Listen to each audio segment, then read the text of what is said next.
তেজপুৰত শোণিতপুৰ প্ৰশাসনৰ যুদ্ধৰ সময়ত সৰ্বসাধাৰণে গ্ৰহণ কৰিবলগীয়া ব্যৱস্থাৱলীৰ অনুশীলন সম্পন্ন 1962 চনত চীনা অগ্ৰাসনৰ সময়ত অন্যতম সাক্ষী ষ্টেট বেংকৰ তেজপুৰ মুখ্য শাখাতে আজি বিয়লি ৰূপায়ণ হয় এই মক ড্ৰিল। শোণিতপুৰ প্ৰশাসন আৰু চিভিল ডিফেন্সৰ দ্বাৰা ৰূপায়িত এই মক ড্ৰিলৰ জৰিয়তে শত্ৰুপক্ষৰ বিমানে বোমাবৰ্ষণৰ সময়ত সৰ্বসাধাৰণে গ্ৰহণ কৰিবলগীয়া সাৱধানতাৰ বিষয়ে সজাগ কৰাৰ এক প্ৰয়াস কৰা হয়।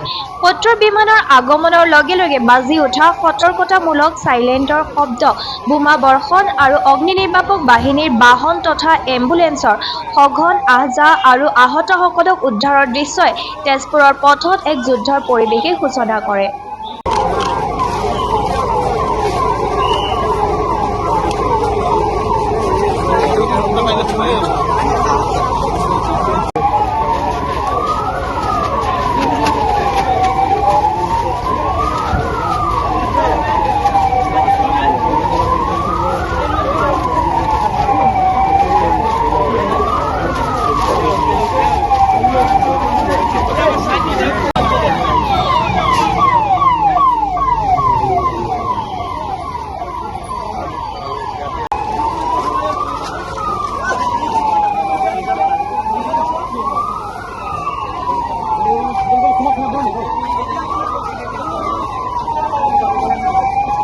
দেখিছে যে দেশৰ আন আন জিলাৰ লগতে শোণিতপুৰ জিলাতো আমি মক ড্ৰিল এইটো কৰিছোঁ আৰু ইতিমধ্যে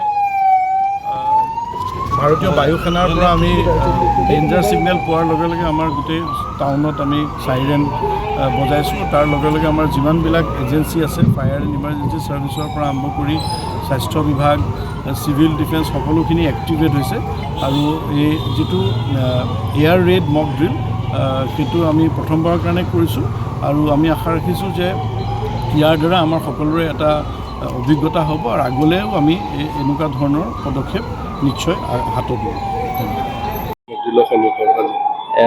আজি চিভিল ডিফেন্স ভলেণ্টিয়াৰ্ছ সকলৰ লগত আমাৰ fire emergency, ambulance, health department সকলো একেলগে লগ হৈ ইয়াতে অসমৰ বিভিন্ন জিলাৰ লগত একেলগে মক ড্ৰিল চলি আছে আৰু এতিয়াও চলি থকা অৱস্থাতে আছে।